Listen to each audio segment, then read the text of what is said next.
This is where we actually use the second-hand material as a powerful tool.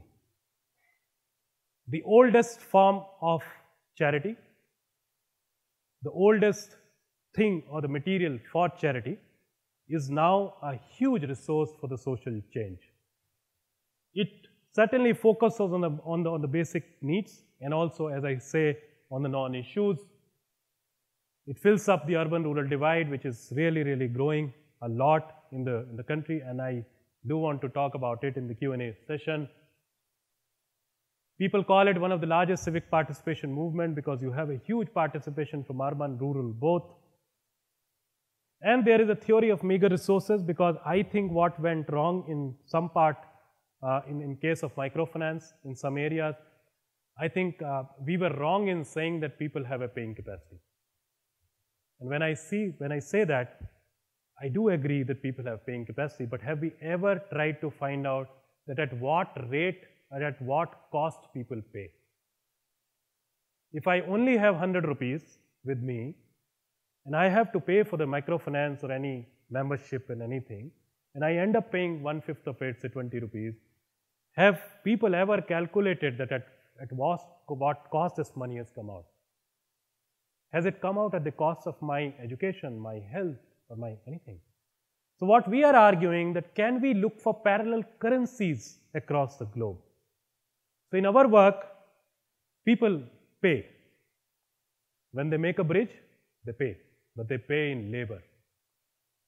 So labor is a currency because that's what they have. We pay them, the organization pays them, but it pays in material. So the material is a currency. So what we are trying to look for is can we start looking for parallel currencies for the development and move out of this particular thought process that only the money is a currency. People can pay much better in what they have. So a large part of village folks do not have extra money to pay, but they have a lot of labor which is also very expensive, because when they come to the city to earn, they get about say 300 rupees. From that 300 rupees you charge a bit. Instead of that, can they straight away pay you the labor and do these development works? Instead of selling the material through thrift shops, can we eliminate the entire process because the cost of raising money becomes so high? You have to establish stores at the high street where people can come, people can take, and we don't spend money in selling that material, and we start paying in that material itself. You not only save a lot of cost, you actually come out with different currencies.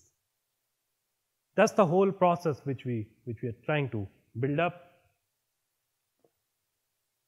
These are very important because a lot of people do a study on us and they straight away come and they say that we want to do a study on supply chain management. So we say that in any case we supply the material and we do it in chain and we do manage. So it's pretty okay. Can you think of maybe some different aspects of the work? Can you talk about the civic participation? Can you talk about the people's right? All these issues which I'm talking about. Can you talk about the village wisdom? Because one argument which we often say, people often ask that that well cannot happen if you are not taking help of people. So I'll give you a very small thing. It's about 30-40 years back, all the villages used to be dependent on well. There were no machines, there were no consultants, but still wells were happening all across. Today you have machine, you have consultants, but the wells are not there. So can we imagine that 30-40 years back, the wisdom was there, and that wisdom is still there. So instead of imposing something in the development agenda from outside, can we first start making use of something which is already there, which is local, which is very relevant in the local context.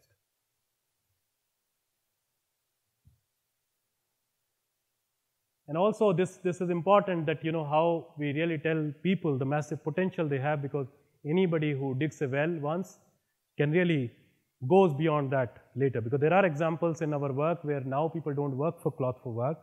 People have understood their potential and they're taking much larger work.